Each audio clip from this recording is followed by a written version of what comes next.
actually completed the syllabus. Today, what we'll do is we'll do a quiz, right? So it won't be individual quiz. It will be like uh, we will do something which is called a discovery method, right? Of training or teaching.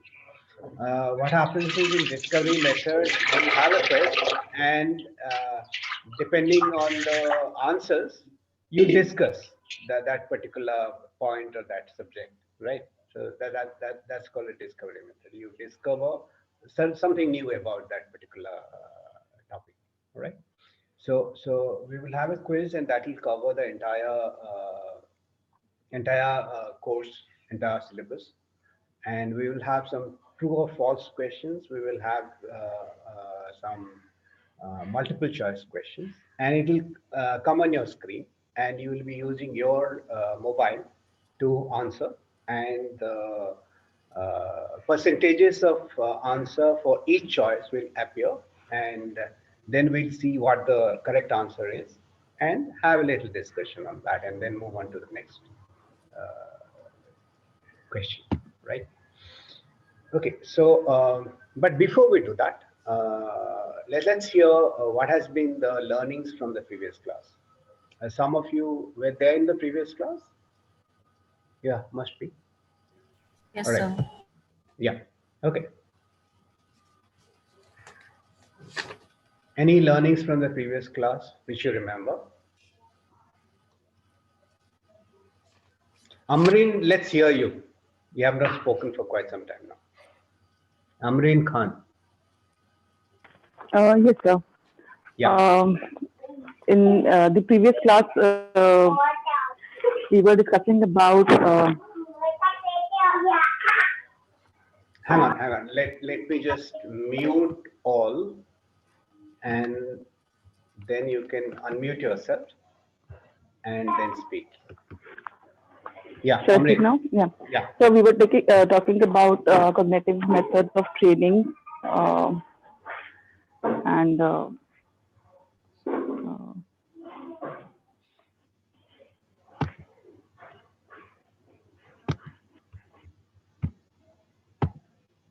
Okay. In the previous class, what we did was we did the case study method.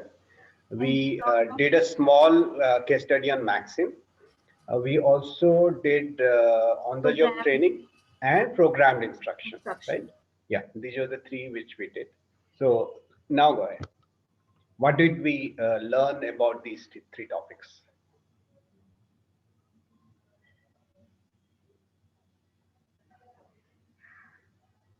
Yeah, anybody?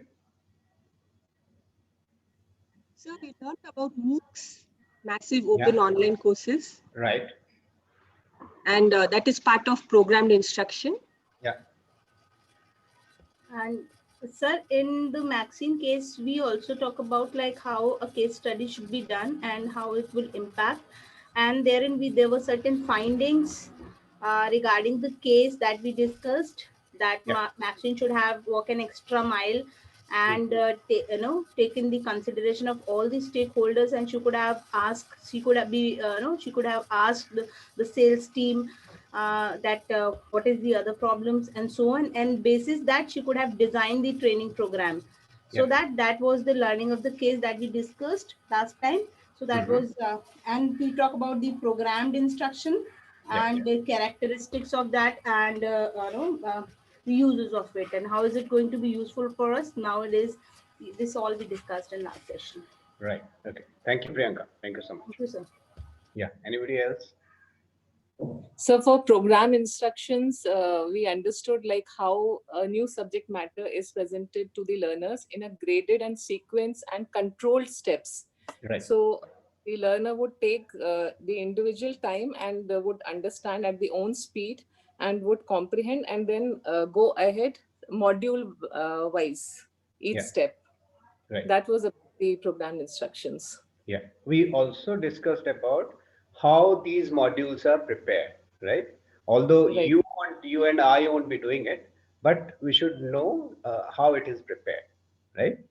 The three steps in preparing a programmed instruction. All right. Okay. Anybody else?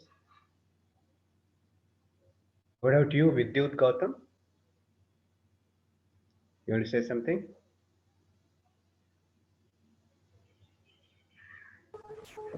Sir Manali, this side, we Yeah, discussed Manali. about that maximum to be blamed for the sales or not, means the fall in the sales or not. So how are a trainer be responsible for the efficacy of this means efficacy of the sales training? So four people were came into camera and we discussed on that, and then we came up with our point of views and discussed about it, that how various other things also be taken into consideration while preparing the training sessions for the trainees.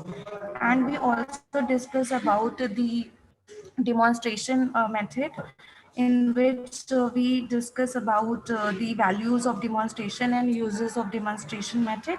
And we also discuss about transition and shadowing, which you told us about. These are the two examples of on the job training. So these Yeah. things we discussed. Yeah. Okay, right. Thank you, Manali. Thank you so much. Welcome, sir. Okay. Anybody else would like to go?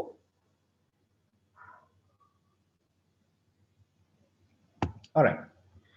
Let's move on. Quiz time. Yeah. So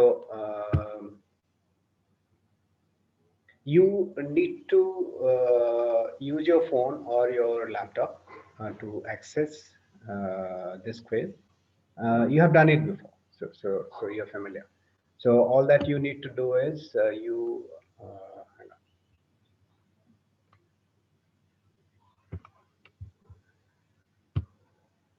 Yeah.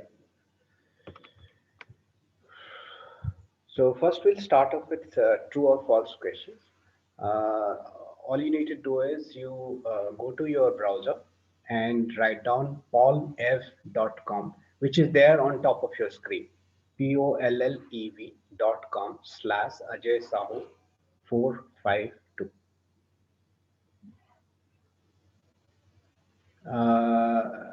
Pay attention to the last three digits 452.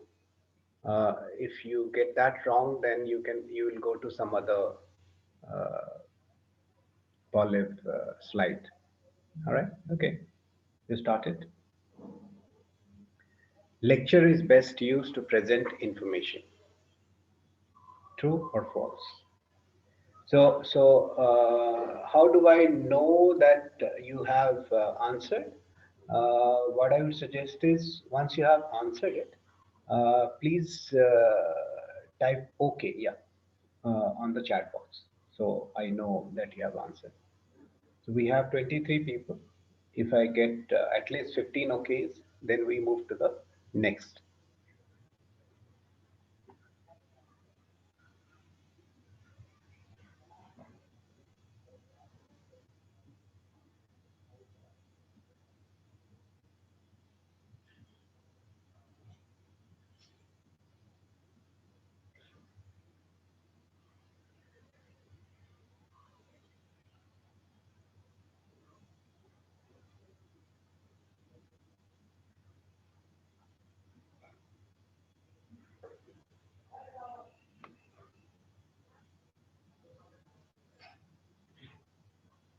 All right. Let's see what the correct answer is.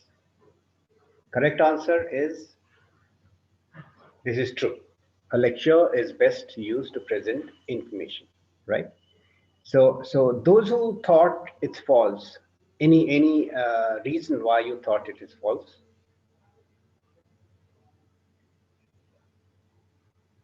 No harm in speaking up and yeah. So you must be having your reason.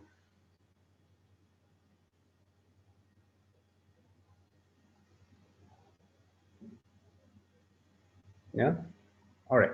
So yeah. So lecture is best used to present information because it's a one-way communication. Most of the time, it's a one-way communication, and you give the information, a lot of information, in the shortest possible time, and that is possible only in a lecture.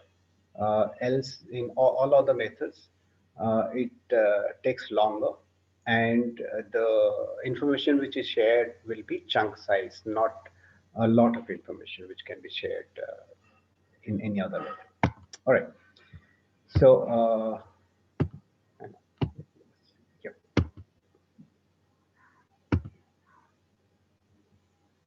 Yeah. Lecturing. And again, yeah. Again, once you have done it, just write OK on the chat box so that I know how many people have answered. Okay, Amrina's answer, Priyanka, Sumendra, Sonal, Charu, Shomna, you all have answered. The lecturate is an extensive presentation of material by the lecturer. True or false?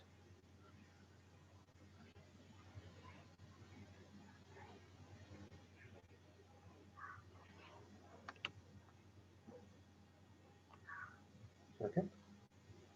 So 93% are saying it's true. Let's see what the answer is. Correct answer is false. Lecturate is actually a very, very short lecture, not more than 20 minutes. And it's never a standalone. A lecture can be a standalone training method, whereas lecturate is normally is not a standalone technique. It is done in conjunction with something else. Suppose you are going to do a demonstration. Before that, you do a lecturate, or you are going to use some other method, say outbound training program. Okay, so just after the training program, you do the debriefing. That's a lecturate. Okay, that will be short, 10 minutes, 15 minutes, 20 minutes max, right? So you don't the facilitator does not give extensive presentation of the material in a lecture. Okay. All right. Moving on. The discussion method includes a lecturate to provide information to trainees. True or false? And do write OK when you have completed.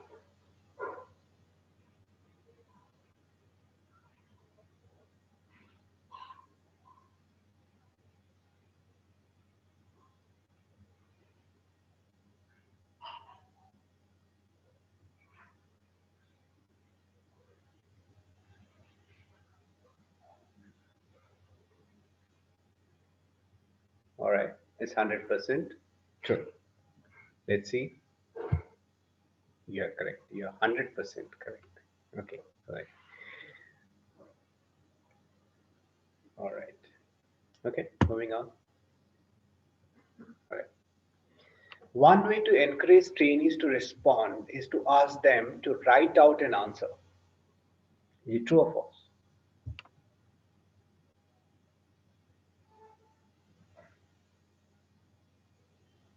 And again, you can write OK in the chat box. Yeah, thank you. As soon as you give your answer, just write OK.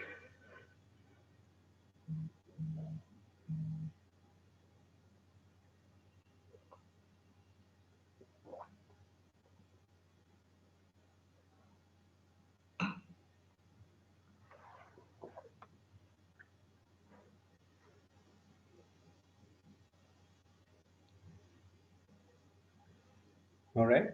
Arpita, Samendra, Manisha, Anuj, Ashok, Panda, Charu Sharma, they have all answered. I hope everyone is answering. Okay. So, and since this is anonymous, there's no harm in answering. Okay. All right. Thank you, Pandaji. Okay, let's see what the answer is. Yeah, answer is it's true. Uh, see, say for example, we are doing this session online. Okay, so some of you may be hesitant to speak up, right? So even after coding, you may not speak up. But if you are, and that's the reason why I ask you to, if you don't want to speak, you can write it down in the chat box, right? So that way you feel much more comfortable rather than speaking on the mic. You are much more comfortable answering on the chat box, right? So yes, so this is one way to encourage trainees to respond, is to write out an answer.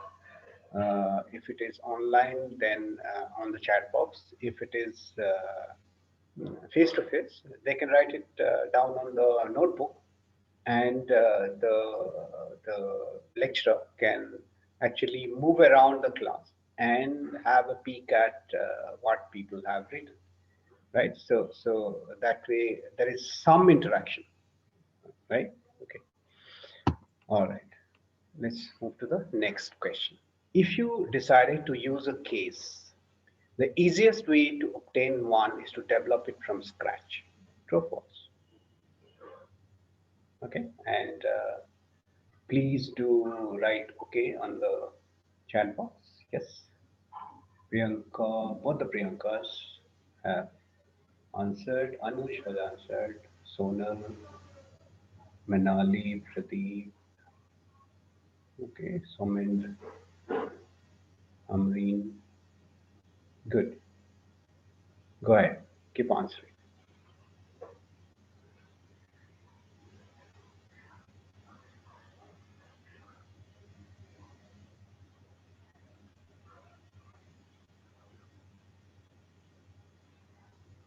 All right.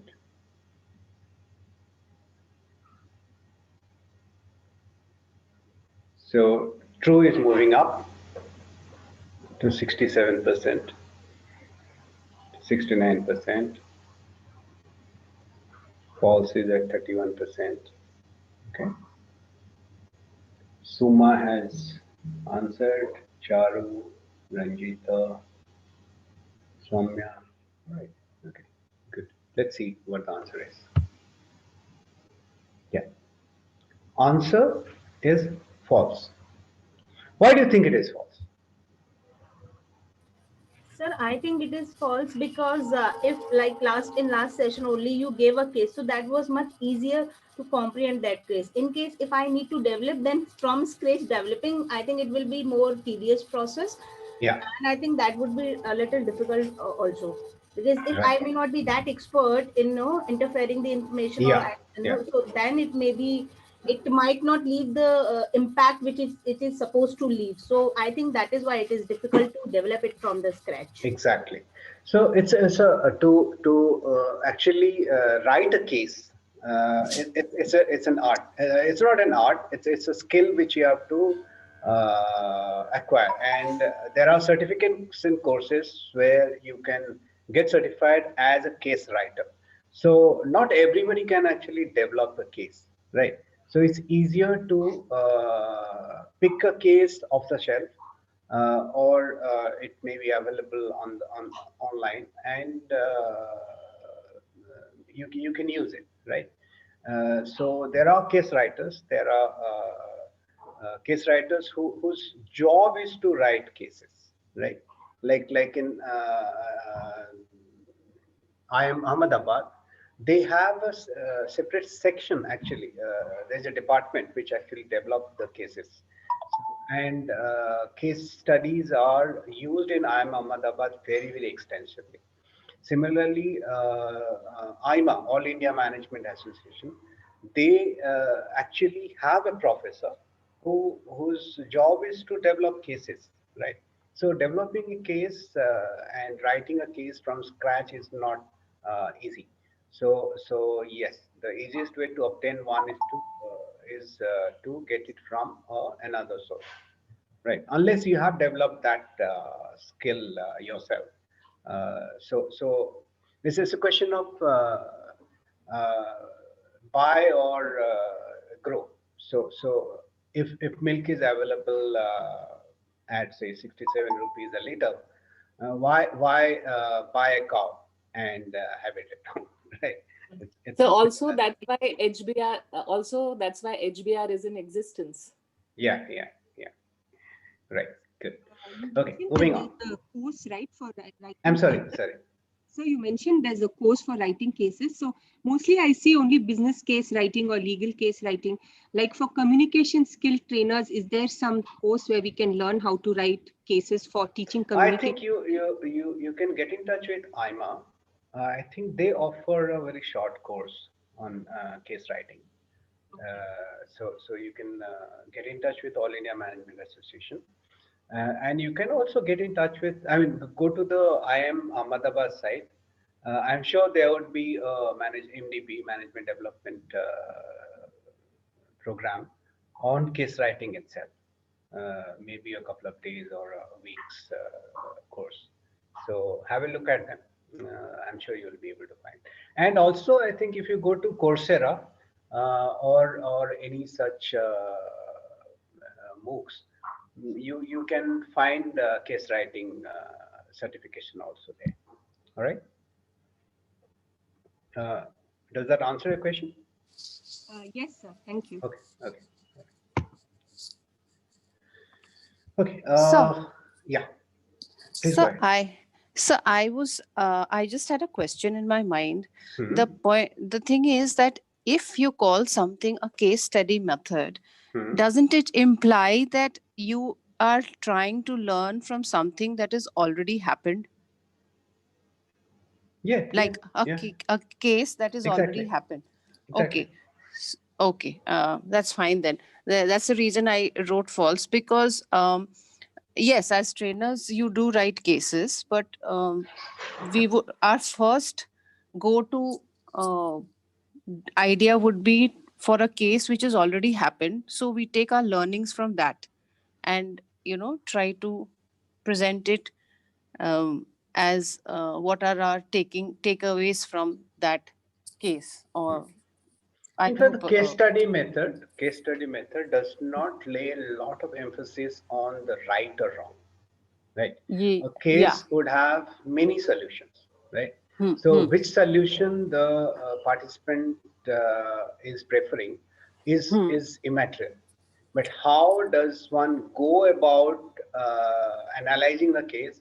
How does one go about backing up whatever you have chosen, whichever course you have chosen? How do hmm. you back it up with facts and figures and logic and reasoning? That's what is more important than Yeah. what exactly you have picked up, right? Yes. That's the beauty of the case. Yeah. So there's nothing right or wrong about a solution to a case, right? Thank you, sir. Yeah. Okay. Okay. Uh, yeah. So yeah, case studies are best for developing analytic skills, complex problem solving strategies. True or false? And yes, please write okay if you have answered it. Amrina has answered. Sonal, Anuj, Somendra, Charu, Sir, Pantaji. I guess your last response to the question gave away this question. The answer.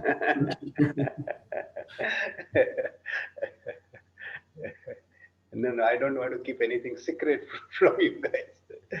All right. Okay. All right. Okay. So let's see what the answer is. Yes, it's 100% correct. Yeah. So case studies are the best for developing analytical skills and complex problem-solving strategies. There's nothing right or wrong about a case. How you are presenting it, how you are backing it up, what kind of reasoning and logic you are using, your analytical skills, of course, your decision-making skills, all those things will come out from a case study. And of course your presentation skills, if you have to present before class, your presentation skills also will come out from a case study. So case studies, they are very very potent and very powerful, and like I said, I am Ahmedabad, they do a lot of case studies. Their classes are actually full of case studies. I don't know whether I have shared with you. Like I did advanced HR management 15 days course from Ahmedabad way back in 2000, I think 12, 11 or 12. Like we used to go to the class at around 9:30, and the classes will go on till 6 o'clock. And at the end of the class, you would get 4 cases, right? Mind you, 4 cases. Each case would be of 60 or 70 pages with annexes. And we have to read those cases. We have to discuss it in our small groups. So 4 cases, reading them, it'll each case would be 60 or 50 or 60 pages. That itself will take about 2-3 hours, and discussing them and preparing our views on that.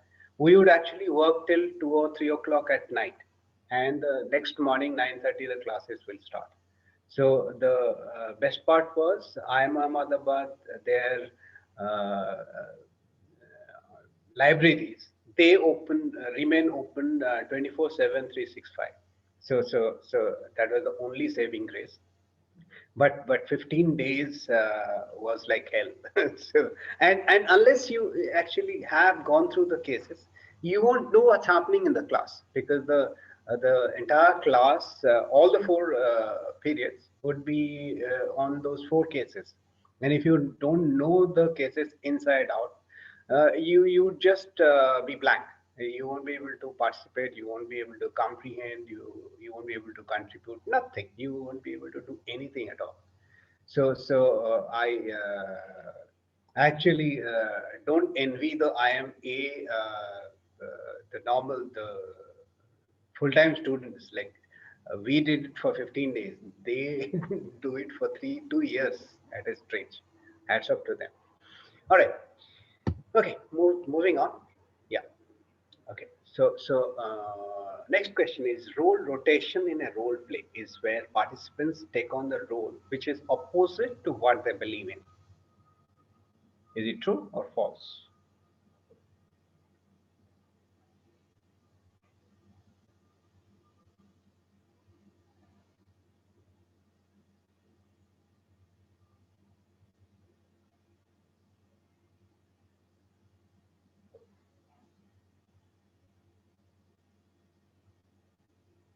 All right. 67% true, 33% false. All right.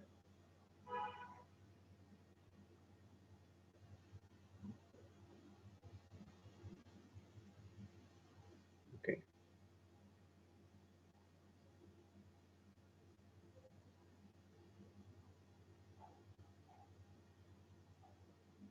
All right. Let's see what the answer is. False. Okay. So those who did answer false, right? What was your reasoning?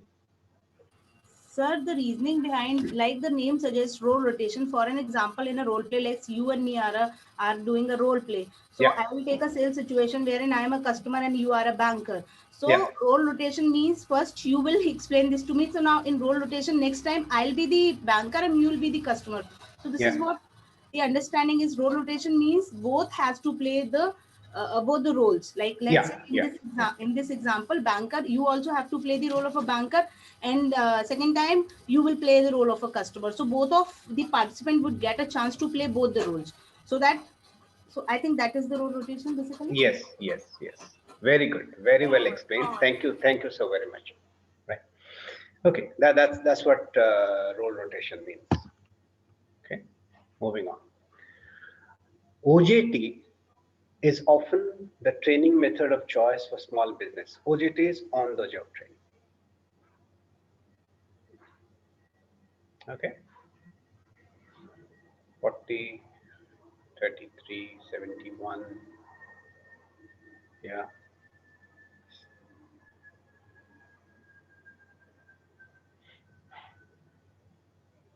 So both the columns are very dynamic. It's going up and down. Yeah. True is 27% now, false is to 73%. Right. Okay.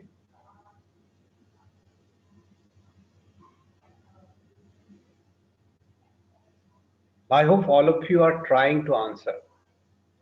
We are what, 23 people, but I'm getting okay from only what, 10, 15 people.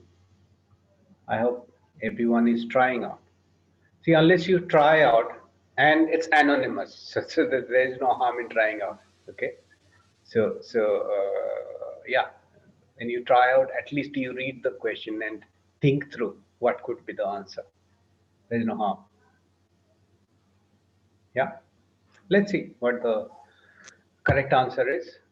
Correct answer is true, although it is getting less number of votes. So those who said false, right? Anybody? Why did you think it is false? And those who said true, what were the reasoning behind true? I said So may true. I add here? Yeah, I said you true you because said true or false? I said true. This Priyanka Okay, Sharma. I true. said true Yes, Priyanka. because small businesses don't have the investment to make in online training or Right. hiring an external trainer or nothing like that. And it's the most practical way. And I've worked in small businesses, so that was the most practical way. Yeah. Right. Very true. Yeah. So those who answered false, anybody? Somen here, sir. Yes, Amit. What was your Actually, reasoning? I selected the false one Hmm. because I think I'm already a trainer. OJT is often very costly. Most of the companies are not able to afford the OJT because you have to train every individual, and if Okay. you want to train every individual doing the OJT, it's very costly. Even in Himalaya, they were doing like that only, but then again, they have to hire a lot of trainers. So mostly it Trainers. is costly. Yeah. You don't hire trainers for on-the-job training. Yeah, we are doing that. We are already Acha, doing okay, it. okay. So on-the-job training is actually done by the senior employees themselves. No, And we are having the trainers okay. in each zone, and we are doing, and it is normally it is costly. Now they are already shrinking it.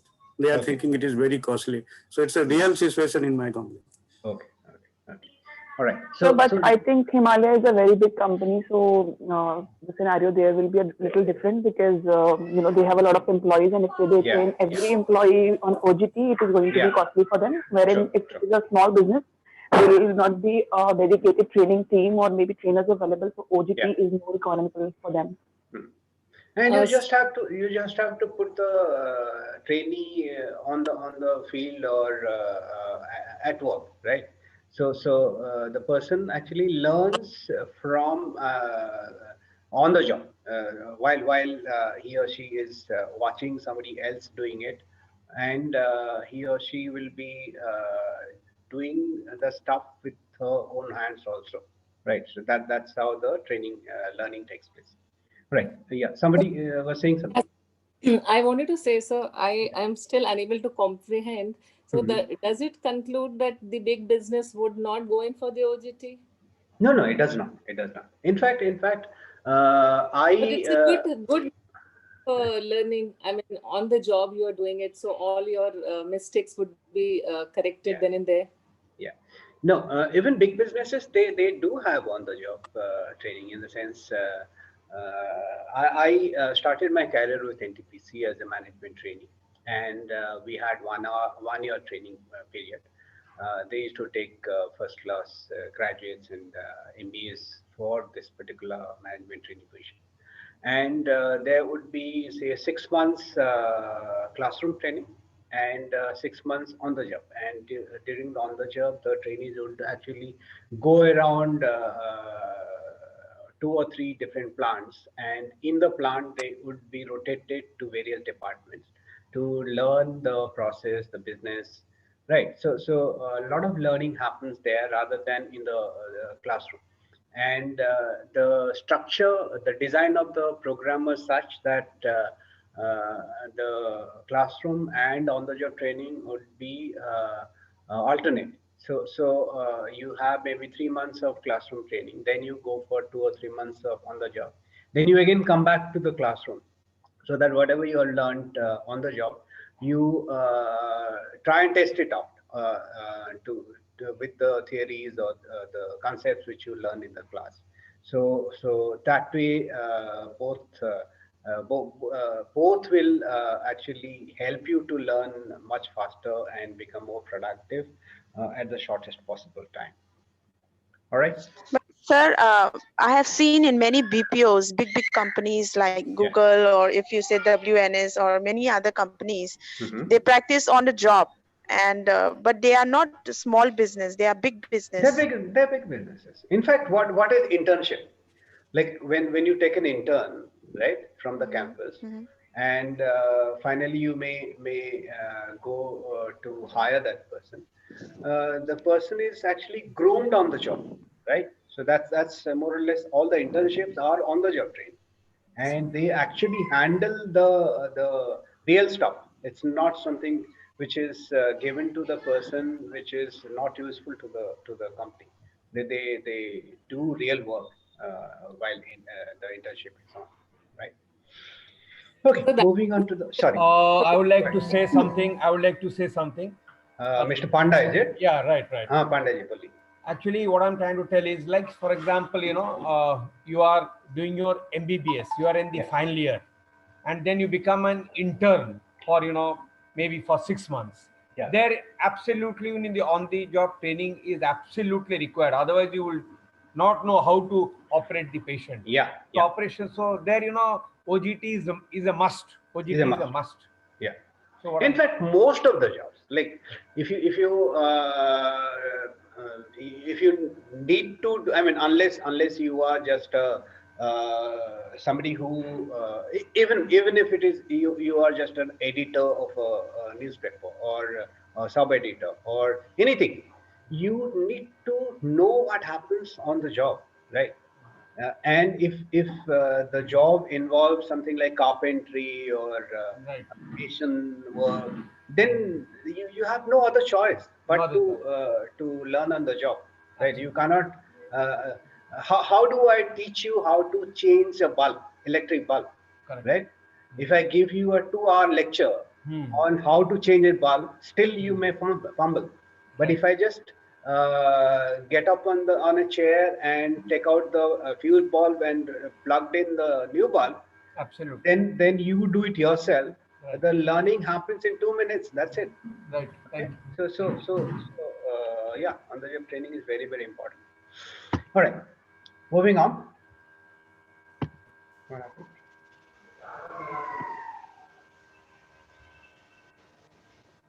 Yeah, this we have done.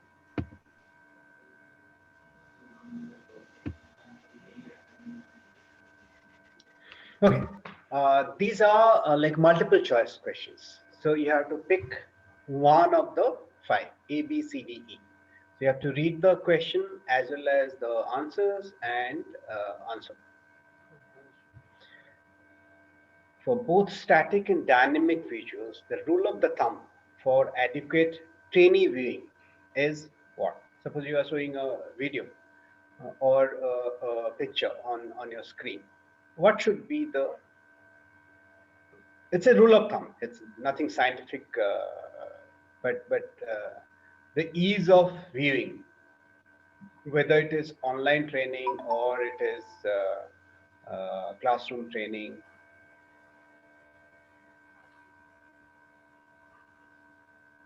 Okay. 3 feet of training distance from the screen for every inch of screen size, 50%. 2 feet of training distance from the screen for every 3 inch of screen size, 27%. 1 foot to 1 inch, 9%. 1 foot for every foot. Okay, 9%. Okay, all right.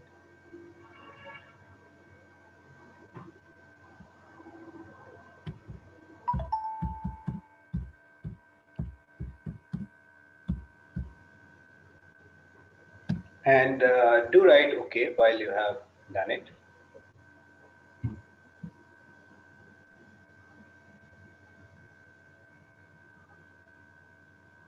All right.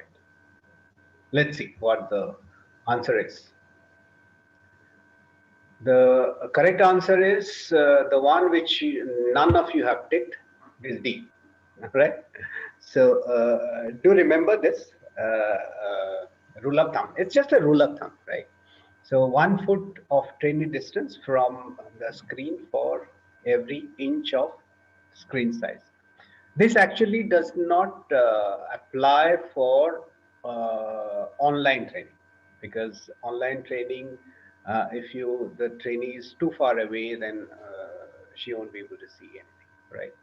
So it's for face-to-face actually, not for online training, right? Sir, I have a question if Yeah, you don't please go mind. ahead. Please go ahead. Please go ahead. Sir, basically, if you talk about, let's say, I have a screen in a school, let's say. So in schools, primarily, if you talk about digital media, say they use the interactive whiteboards. So they are around 50 to 60 inches easily. So that Could be will more. Could be more. Yeah. could be more even. Yeah. So in that case, this will denote that they have to actually be around 50 60 feet feet. back from that screen. Okay. So Okay. how do we ensure that? All right. Okay. You have a point. You have a point. So not very sure, because I had got this question, and I had read an article, and based on that only I have mentioned it. But you have a point. You have a point. But what I would suggest is, you if you are a trainer, or you are arranging a training program, see to it that the trainees or the participants, they are comfortable while viewing the screen. Whether of course, you'll have to take into account how big the hall is, the training hall, and the front rows and the back rows. What is the distance between the front rows and back rows? Something which works for the front rows may not work for the back rows.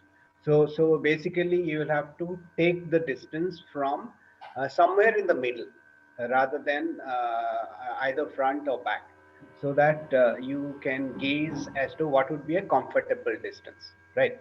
So this has to come from experience, as well as from actual use cases, right? So Right, right. you have to do it on the go. All right. Depending on the size of the room, depending on the depth of the room where the participant are sitting. If it is too wide, then you'll have to take into account the parallax, like somebody who is sitting at the extreme left or extreme right may not be able to see the screen properly. So you have to take that into account while in fact, you can, as a trainer, you can demarcate the area in the training hall where people can sit, rather than sitting very far away or very far to the left or right. So that also can be done. Yeah.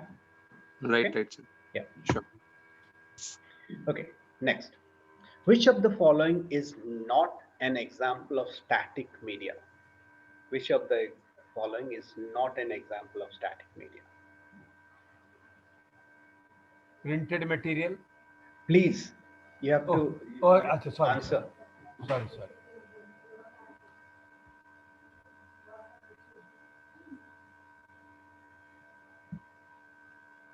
I hope everyone is able to access through the browser. And once you have access through the browser, you don't have to go back again. You can use the same uh, screen, because once I move to the next slide, on your mobile also, it'll move to the next slide. So you don't have to do anything else. Okay. So which of the following is not an example of static media?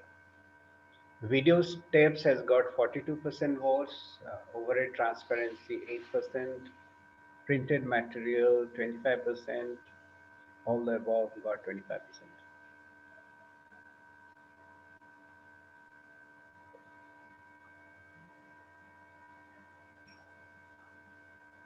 Okay. Video tapes is moving up, printed material 20%.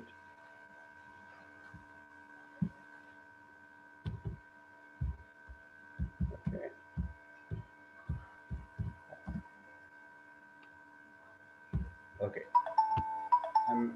locking it and show correct. Video tips, right? So video tips is not an example of static media. What is a static media?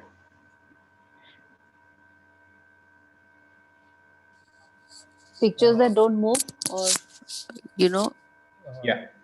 they stay on the So, screen for a long time. Yeah. right. Or Textbook. Textbook. Is it a static media or it's not a static media? Textbook. It is static media, sir. It is I'd static. It assume is it's a static static media. media. Right. Yeah. It would be a static Okay. media Yeah. because that's part of a printed material. Right. The slide projector which we used to use earlier, those slides OHPs. on us. So they are fixed, right? So they are static media, right? You actually Yes. have to prepare them beforehand before using them, right? All the printed material, your training handbook is a static material. Okay.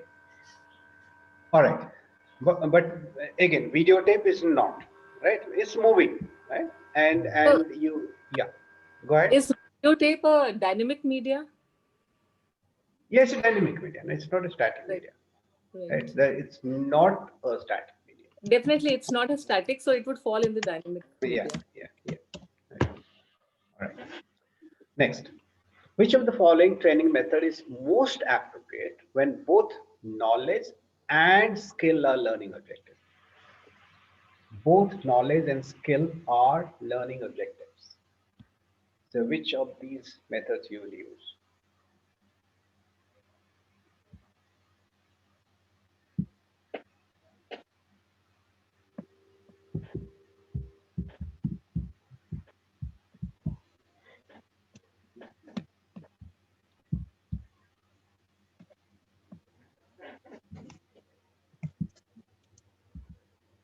Okay. Role play has got 36%, demonstration has got 64%.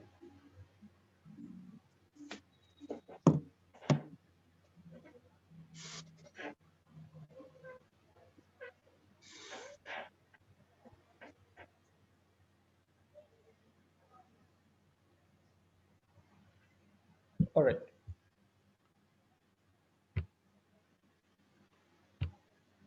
Okay. Correct answer is demonstrations. Why do you think demonstration is the correct answer? Because in a demonstration, you can give them like knowledge also about how things work. Like for example, when I was, if somebody is studying mechanical engineering, Yeah. and the lecturer shows them the engine, Mhm. demonstrates this is how the engine works, and then also explains what each part does. Hmm, hmm, hmm, hmm. Okay. All But right. sir, how come skill would be enhanced in this case, like demonstration, like the ma'am has just mentioned, like you are Mhm. explaining that how an engine work. But Mhm. how come the skill part would come into picture in this case? Because this Okay. is therein you are telling me, right? So how would skill would come into the place? I mean, Right. picture. Okay. Normally, what happens is, suppose I want my students to learn about engine, say a steam engine, right? So what happens normally is there will be a lecturate before the demonstration. It will be maybe 10 minutes, 15 minutes, 20 minutes of lecturate, right, in the classroom, where the teacher or trainer would actually be showing them the various parts. Maybe a model can be brought into the classroom and it can be taken apart, and each part is shown to them, right? And the lecturer would also tell them about the functions of various parts, and if the steam engine has to move, how it works, how does the steam press on the prime mover to make it move. Then they move to the lab where there would be a bigger model, or there may be similar models on different tables, right? So two or three students would be around each model, and they are allowed to break the model apart and see and handle each of the parts themselves, right? And they put it back together. And maybe if it is a working model, they can actually put water into it, heat it up, and the steam engine is functional, right? So that way they learn both the theory part, in the sense how steam moves and how the pressure is created, and they do it themselves, right? So they know each and every part which goes into a steam engine. That's how the learning happens. Sir, Similarly, when sorry, let me finish. Similarly, when you are doing a demonstration in chemistry, what happens in the chemistry subject?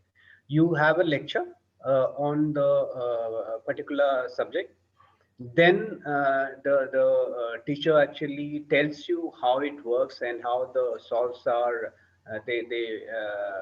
You can prepare the salts, or two salts are mixed together to prepare a third one, and then you go to the chemistry lab and actually mix those two salts together to create a new salt, and with the help of beakers and test tubes, Bunsen burners, and then you can show your results to the teacher, and he or she will approve or disapprove, or if it is not gone well, then he'll tell you what could have gone wrong, the proportion of the salts, right? So that way, and also the equation, the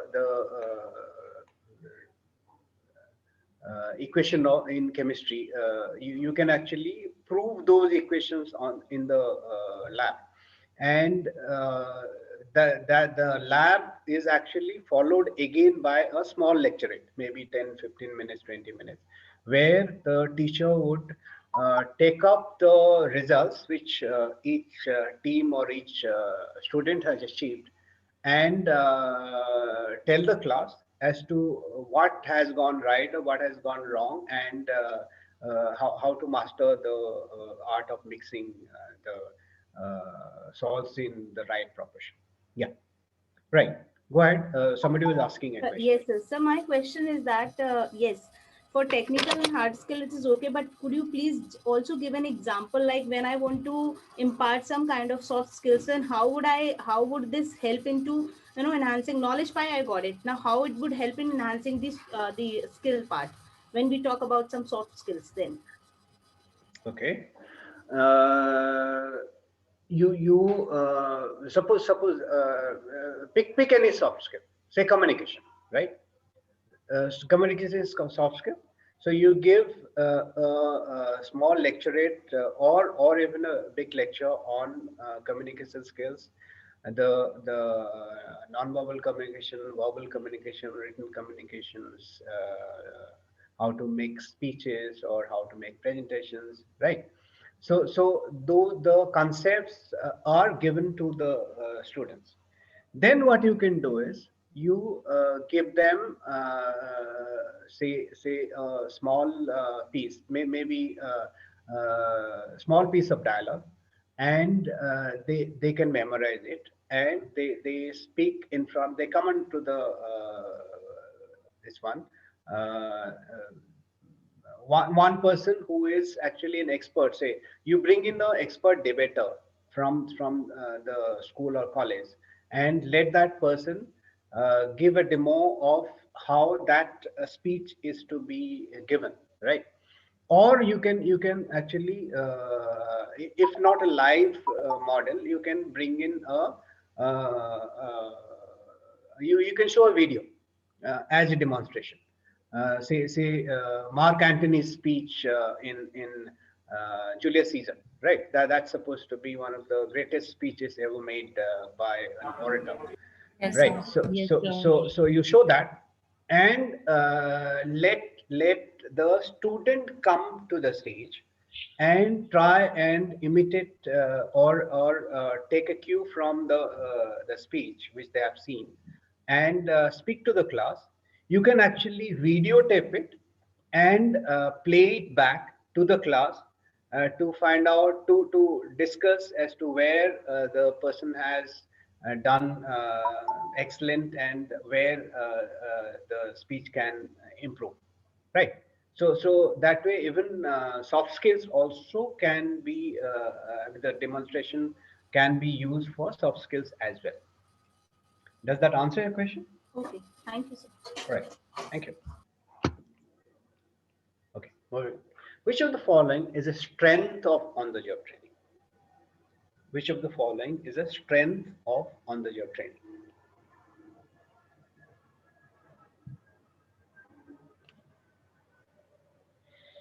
Okay, all of the above. Trainees learn skills in the actual work environment. Yes. Transfer of training occurs naturally. New employees can be oriented rapidly. Okay, all right.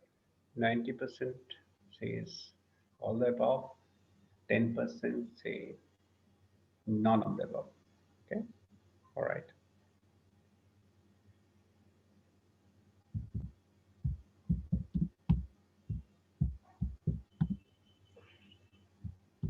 All right, let's see what the answer is. Okay, answer is all of the above. So on-the-job training, actually, the trainees learn skills in actual work environment because they are actually placed on the shop floor or in the field or in the office. So they do get the training from the actual work environment. Transfer of training occurs naturally because it's not a make-believe situation. Like a classroom is a make-believe situation. Outbound training is a make-believe situation. That's not the actual work situation. Whereas when you are learning something on the computer or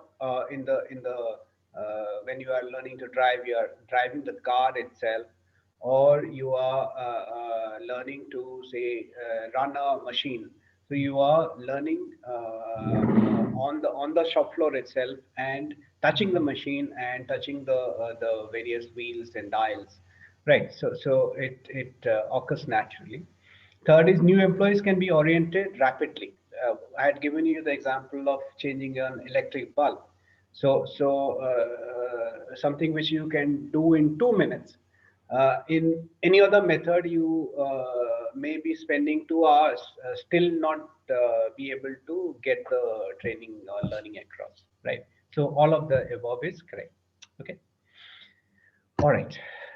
Next, the difference between mentoring and coaching is what?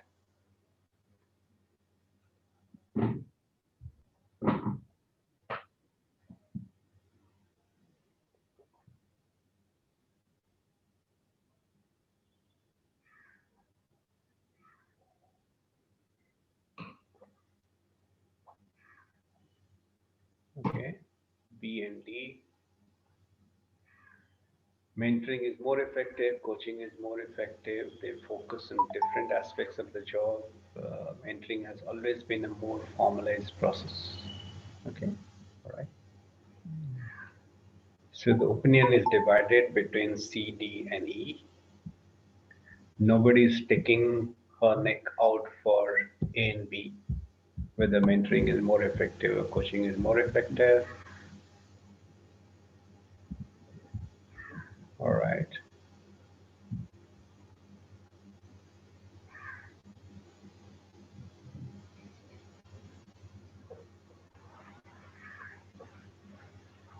Okay. Priyanka says answer is it depends. Okay. All right. All right.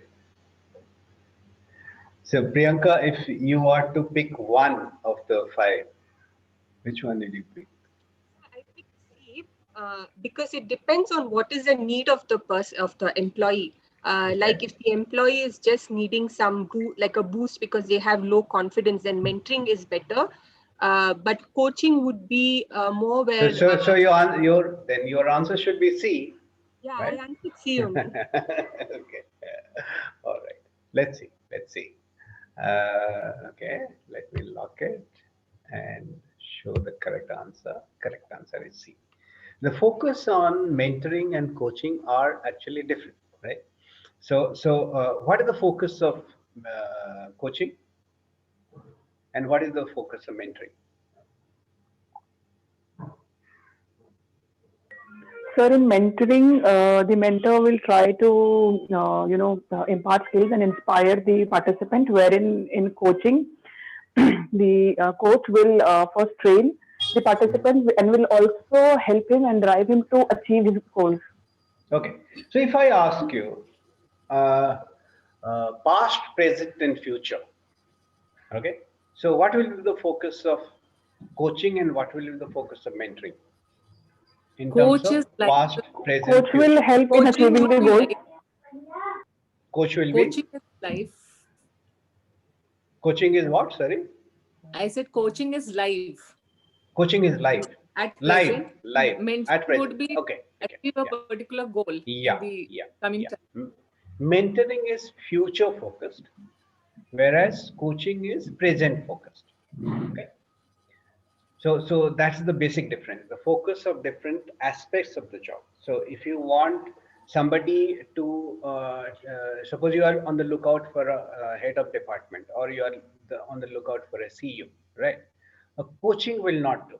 It will be mentoring. The mentoring has to be from either the current CEO or somebody at that level to coach, to mentor, say a group of 2 or 3 people, potential candidates to for that particular position. Whereas coaching is for the present, like a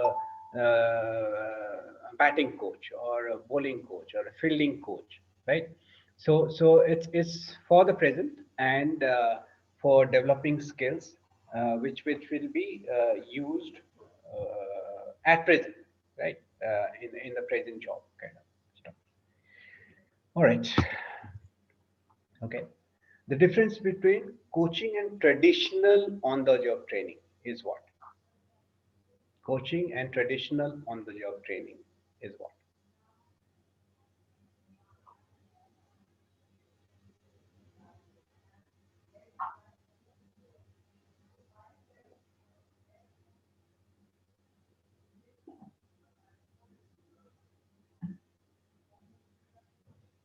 Okay. So,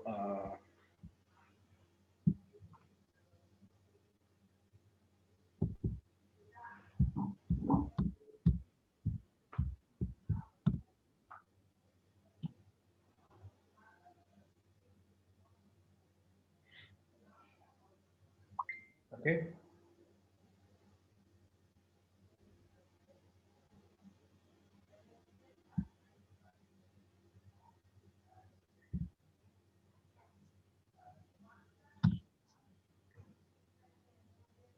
All right.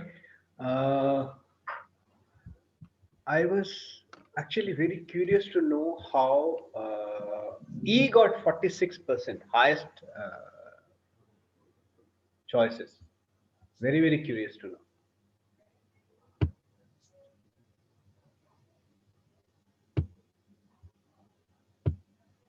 The correct answer is actually B and C.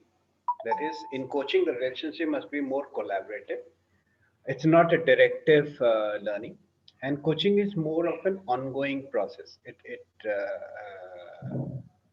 You don't just coach for a day and that's it. It's an ongoing process. I'm just curious to know why people chose E, which also includes no type of training need analysis needed for coaching. How do you know that a person needs to be coached unless you have a training need analysis done? Yeah, those who answered E, would you like to comment on this? Why Sir, did you think? actually, Why did you think that no type of training need analysis needed for coaching? I think both the B or C were appearing right at the first hand, but then we got carried away with all of the above. Okay, you didn't see A, right? Yeah, You didn't read the A properly. yes, somewhat. Okay. Anybody else has any other answer? to why you chose E?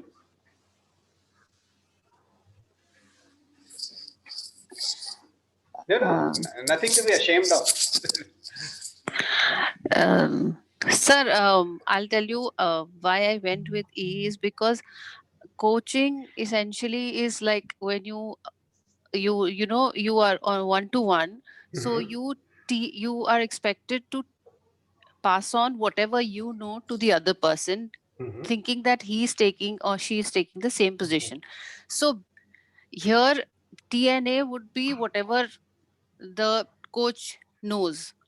So assuming that you're just passing it traditionally to the next person, whatever the coach knows. So obviously the TNA here is not required according to me. I was wrong, but the fact is that yes, it's a one-to-one thing. So whatever skills the coach has, he's just passing it on to the trainee. So that is why I But thought it could be. how the coach know in the first place who could be coached? Like, will he just walk on the corridor and grab hold of the person who is passing by and tell him that, yes, come, I'll coach you?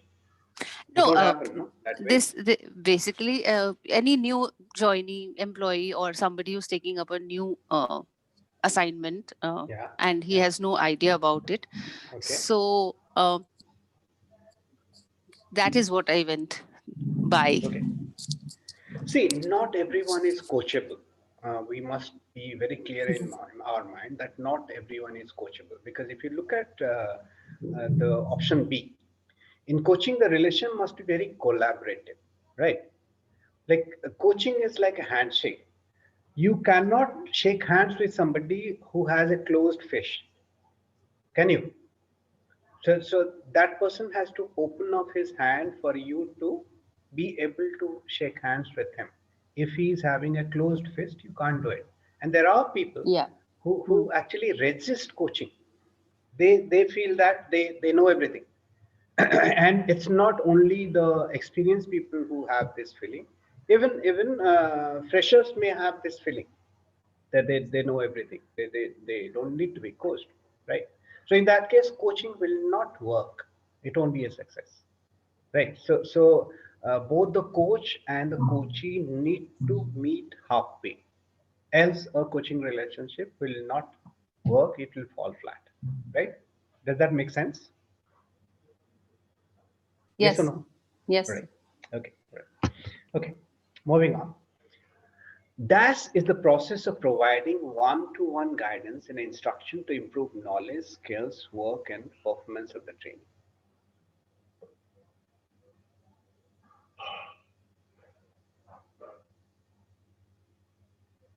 Okay.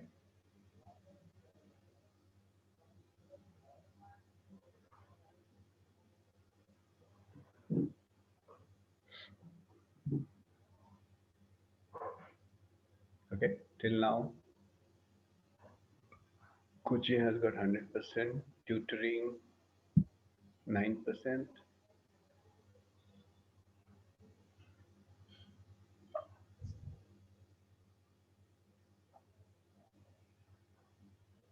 Okay. All right. Let's see what the answer is. Yeah. Coaching. Coaching is the process of providing one-to-one guidance and instruction to improve knowledge, skills, and work performance of a trainee.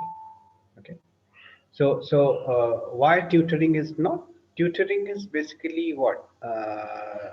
It's one-to-one, but it's more towards say teaching a textbook or helping somebody to pass an exam. That's what tutoring is, right? And tutoring doesn't happen in an organizational setup, right? So yeah, that's the reason why coaching is the right answer. Okay. Which training technique has its roots back in the Middle Ages? Middle Ages means say what?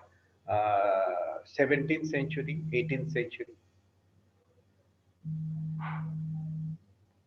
Okay.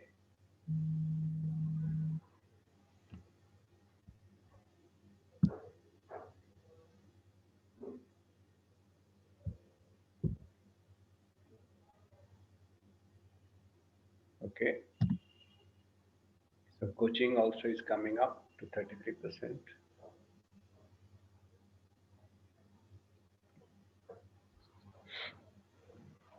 So as a training method, which of these date back to say 3 centuries back, right? So that's what the question is.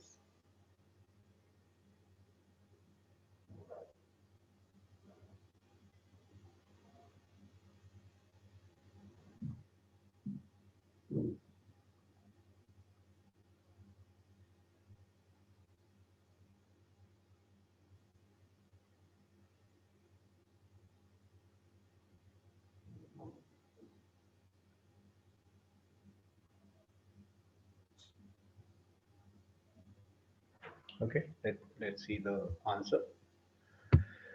Yeah, answer is apprenticeship training. In fact, at apprenticeship training, although formally it started after the Industrial Revolution, which was in the 18th century, but the apprenticeship as a concept, it dates back long back, maybe as soon as the human beings started using the tools, the apprenticeship dates back to that old. Whereas all other methods are of recent vintage, like coaching only started in real and honest in say 50s or 60s. In basket is very recent, maybe 60s and 70s. Simulations again very recent. Behavioral modeling started with a psychologist called B.F. Skinner and Bandura. So it started somewhere in 20s and 30s. So they are all in the 20th century, whereas apprenticeship training goes back almost 3 or 4 centuries back. All right. Okay. So I have a question. Yeah, please go ahead. So isn't this Gurukul Shiksha on lines of coaching, which also dates back to the Middle Ages? No? Okay, and in a way, yes. In a way, yes. But that's Because the more, yeah. of coaching in the present environment is very much there, and the relationship between the guru and the shishya is very much there. Mm-hmm. Yeah, you have a point. But the modern concept of coaching, it actually started in the 20th century only. Uh, Coaching actually, there was a psychologist called Marston who gave theory on coaching. He was the first. He's considered to be the first, and he gave this theory. He was a disciple of Carl Jung, and he gave his theory on coaching in I think 1940s. And most of this the coaching like ICF, Indian Coaching Federation, and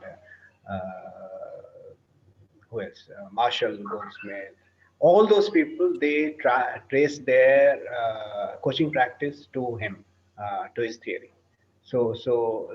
Yeah, so I'm coming So from the there. I'm so the coming from there, not so the concept or the concept was existing, but modern the concept. concept Yeah, is yeah, coined of late.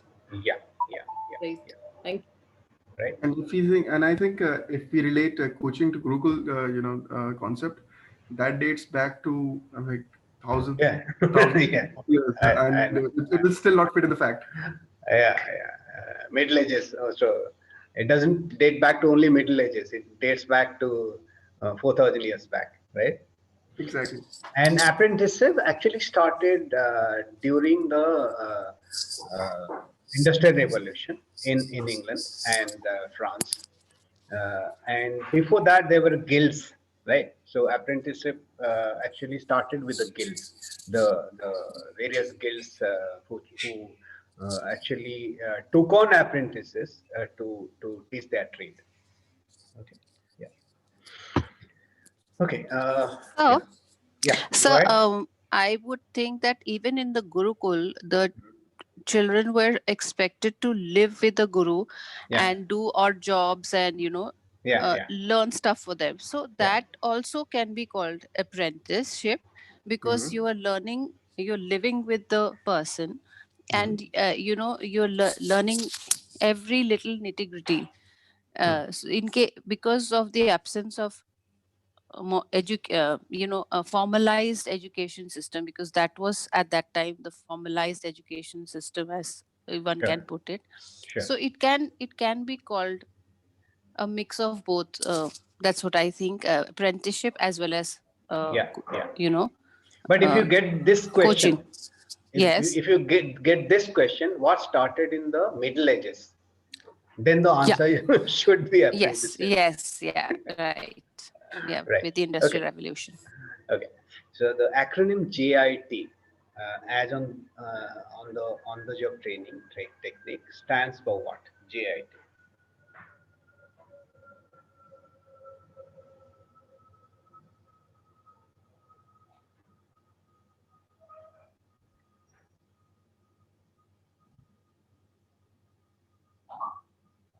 Okay. So B is moving up, D is going down. I would suggest you read the question again. Acronym JIT as in on the job training, as an on the job technique. JIT as a on the job technique.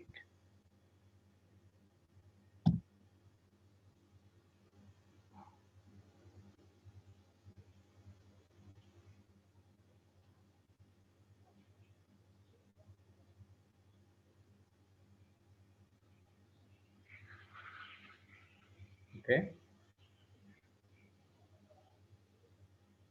And don't forget to write OK on the chat box if you have completed.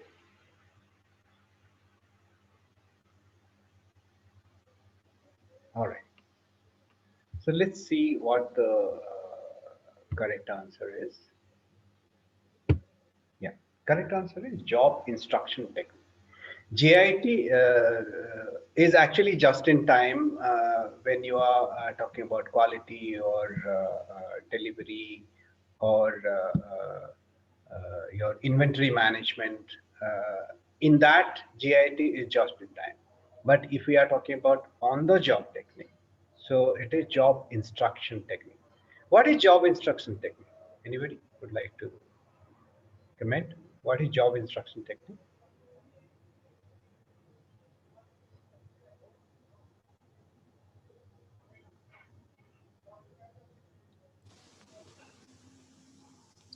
I think, as the name suggests, it's how the technique to do the job. Yeah, yeah, you're right. So job instruction technique of, say, using the computer, right? Using a laptop, the job instruction technique for using the laptop. How did it go?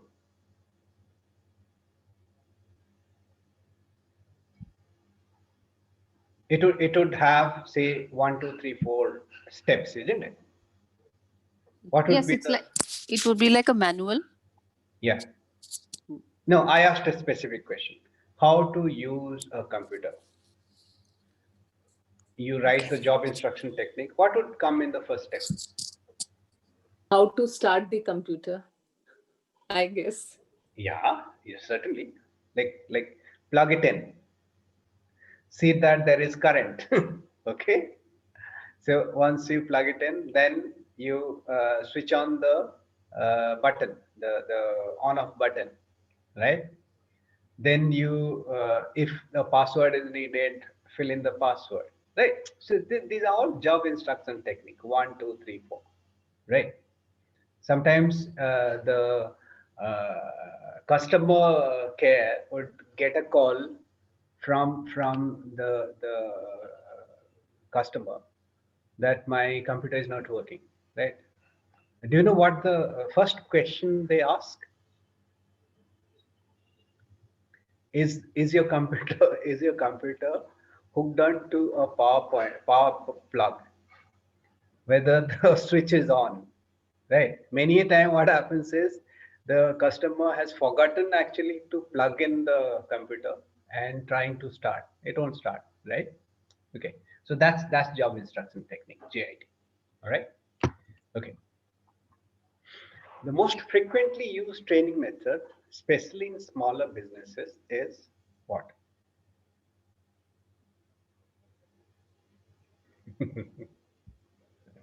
All right, we have discussed it several times. Uh, Anybody who chooses any other answer has not been paying attention, right? Okay, okay, all right. Yeah, 100%. Okay, next. Which of the following is true about on-the-job training? Which of the following is true about on-the-job training? So only one is true. The rest are false.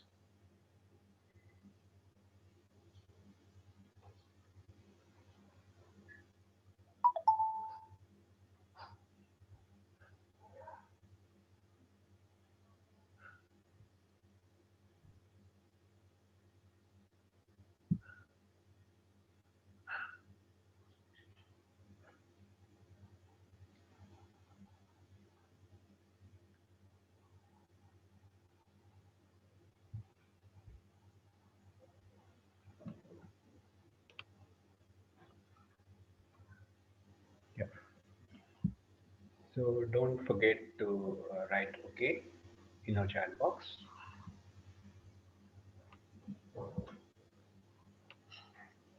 All right, let's see what the correct answer is. Yeah, correct answer has got the majority vote at 53%. Yeah, on-the-job training generally uses experienced co-workers or supervisors as trainers, which is right. So why it is not one of the most expensive training methods? In fact, had it been most expensive, then the smaller companies cannot afford them.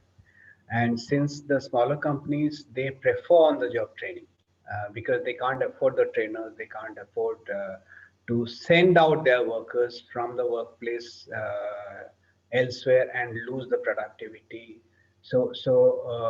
And they can't afford expensive gadgets for training programs. So it's not one of the most expensive training methods. Like expensive training methods would actually be, say, simulator for a power plant. That would actually cost maybe hundreds of crores rupees for having that. Similarly, simulator for say aeroplane, the pilots would cost a pound. So it's one of the cheaper actually training methods. Uh, Most OJT done by small businesses use JIT method. They do use JIT method, but that's not the only way OJT is used.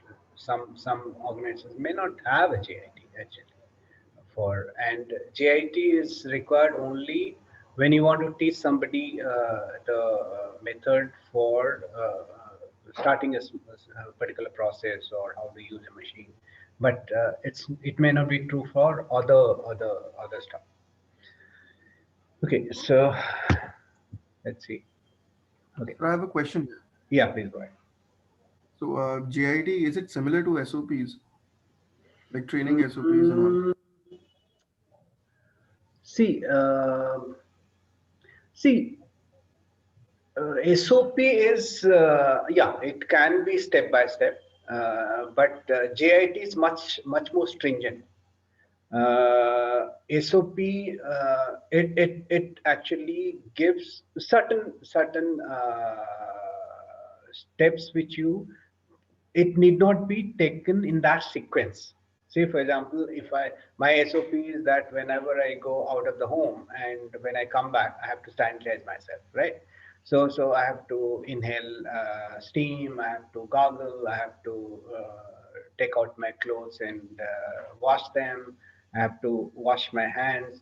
So this is the SOP, right, for sanitation.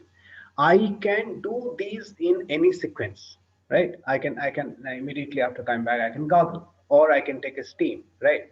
But the JIT necessarily has to move in a sequence. If there are 10 steps, you have to necessarily move in that sequence. The JIT for say flying an aeroplane, if you are not following the steps one after the other, you can't come to the 10th step and then come down to second step and then move back to seventh step. It won't work, right? So that's the difference between SOP and JIT. Right? Does So that could I answer the add on question? this? Could Yeah. I add on this Yeah. for Please, please, so please. I used to work in a call center earlier. So there we have to we have a step in our OJT. Mhm. So it was like we have to punch in the password and things like that. We code, and then we have to use a disclaimer. If we Mhm. don't use the disclaimer in the beginning, introducing ourselves and what I am, my position to the customer, then Mhm. it's a false call and it will be recorded and we won't be clear for the OZT. So Okay. it has stepwise, like that. If we Yeah. don't follow the step 1 to 3, then Yeah. it will be considered as a false call and you will be monitored on that. So I think that's example if I am right Yeah, yeah, yeah. You for are right. You are JIT. very right. Yeah. You are very right. Thank you. Thank you so much. Thank you for sharing that. All right. So the next question is, which of the following is true about games and simulations? We are talking about management games, right? And simulations. Whether it's a major problem for them in attracting trainee attention. They are quite useful in developing training skill in applying and using knowledge.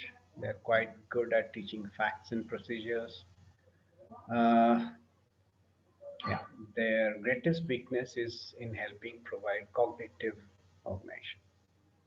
Right. Okay, so the most vote has gone to B. They are quite useful in developing training skill in applying and using knowledge. Let's see what is correct. Yeah, you are correct, right? So did we play that game HNT? Yeah, I think we played, no? Yes, sir, we did. All We right. did play. Okay. Okay. So But he the is games are correct. very powerful. Yeah. Please go ahead. You're saying He is something? also correct because games don't provide a structure, right? They don't provide the information in a structured way for people to cognitively organize the information, Yeah. Yeah. like you could do in a lecture or something. So Exactly. that's why I felt even B is correct. The greatest weakness is in helping provide cognitive organization. Uh, Not so in simulations. Like we are talking about not only games, we are talking about simulations also. And many times what happens is the games as well as simulations, they start with a lecturate, right?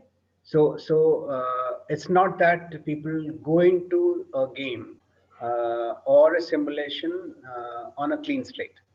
They go into a simulation only after some theoretical input has been given to them. So it's not I mean it won't be as effective as a lecture proper, longest lecture, but like we did after the game which we played, we did the debrief as to what are the learnings from the game, right? So we talked about trust, we talked about decision making, we talked about interpersonal relationship, we talked about team building, group goals, right? So all those things where if we are saying that cognitive organization does not happen, it does happen. But yes, I mean you can't give too much theoretical input in game playing or simulation, but it does happen because lecturates precede and follow game normally. That's how it happens. All right, we'll take up maybe one more. Okay. Which of these statements regarding the use of games and simulations in training is not true? Not true. So other than that which you choose, all other would be true.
All right, let's see.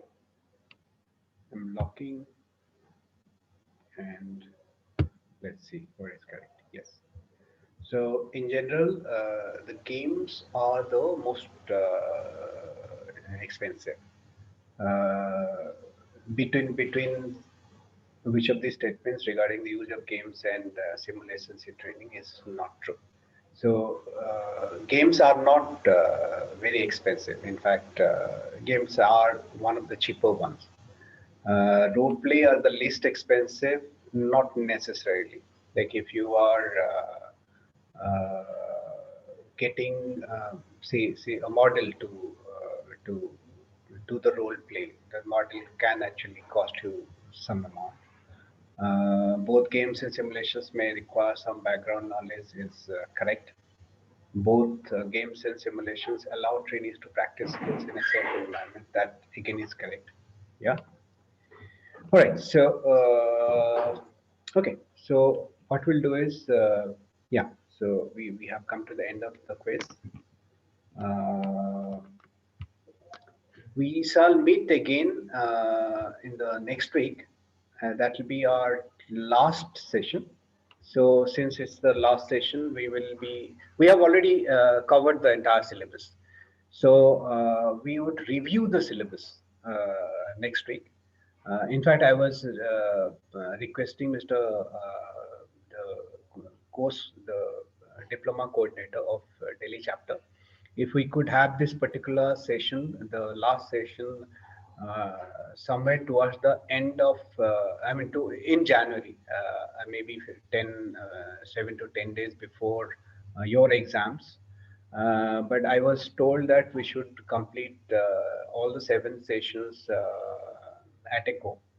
And although he has told me that we will schedule a last session, the 8th session as well in January, maybe 7 to 10 days before your exams to have an overview and revise all the chapters in that session.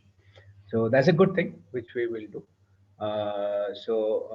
You will be revising it twice, next Sunday as well as sometime in January.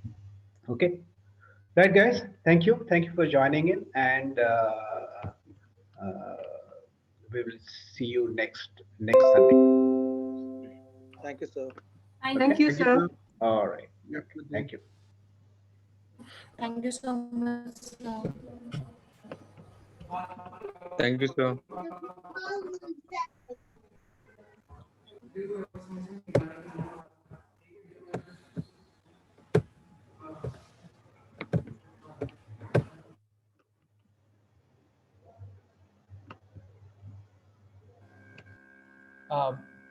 Mr. Sahu is there? Gone.